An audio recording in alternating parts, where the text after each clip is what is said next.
وأبطال العالم. ولكن في معركتي الأخيرة قدر ملك الشياطين إنه يصيبني إصابة مميتة، ووقتها انتقلت روحي لعالم تاني، وهناك عرفت إن في حاجات كتيرة فايتاني في حمام سباحة وقتل مع أجمل المحاربات، واللي بعد ما بهزمهم بيركعوا أمامي. وده اللي حصل لما انتقلت روحي لجسد بليد، وهو أحد الطلاب الفشل المتقدمين للأكاديمية، وبيكون بليد فرحان لدخول أكاديمية الأبطال، بس مش علشان يصبح بطل خالص. لا لا لا لا لا، بيكون كل هدفه يبقى عنده عزوة وصحاب كتير. وبيقول بليد بكل انبساط من اليوم هيبقى عنده أصحاب ولاد على بنات، والواحد هينسى أيام الثانوية الكحيانة.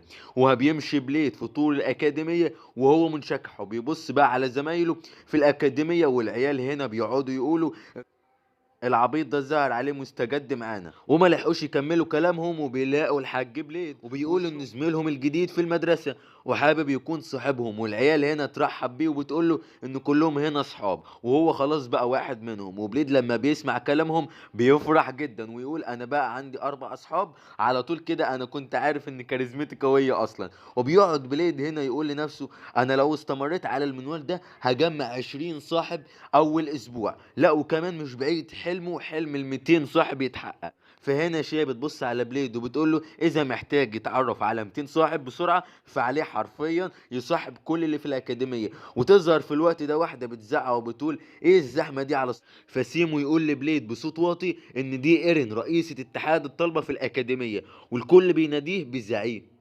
والكل بيناديه بالزعيم بليد. هنا يقول له لا يا شيخ بجد، وبيروح فورا على ايرين عشان يكون صاحبها. فايرين هنا بتبص عليه وتقول ايه الاشكال دي انت، وشيء هنا تتدخل وبتقول لها ان بليد طالب جديد منقول للاكاديميه، وايرين تقول ان الاكاديميه دي لتأهيل الطلاب ليكونوا أبطال ويحموا العالم، واستحالة إنهم يقبلوا واحد مهمل ومتأخر بالانضمام زي الكائن الرغوي اللي قدامي ده. هنا بليد يطنش كلامها بابتسامة وبيقول لها خلصت رغي خلاص، انا مهتمش اصلا بالكلام ده ولا اني اكون بطل، هدفي من دخول الاكاديمية هو تكوين صحبة ومعارف. فبتتعصب هنا ايرين، الكلام ده لما تكون في منتدى خالتك للتعارف مش لأكاديمية الأبطال يا حالتها فوق. يلا أنا بقول من الأول فبليد يقول لها كلام جميل بس سكوتك أجمل، المهم دلوقتي ممكن توديني المكتب الناظر حرب يا هانم. فبتوافق ايرين وبتقول له تعالى ورايا، وبتاخده المكتب الناظر. ولما بتوصل ايرين للمكتب بتتفاجئ ولما توصل ايرين للمكتب بتتفاجئ بانه معلمها هو اللي هناك، وده يخليها مرتبكه. بس بليد يقول لها انت لسه هتتفاجئي، يلا وخش،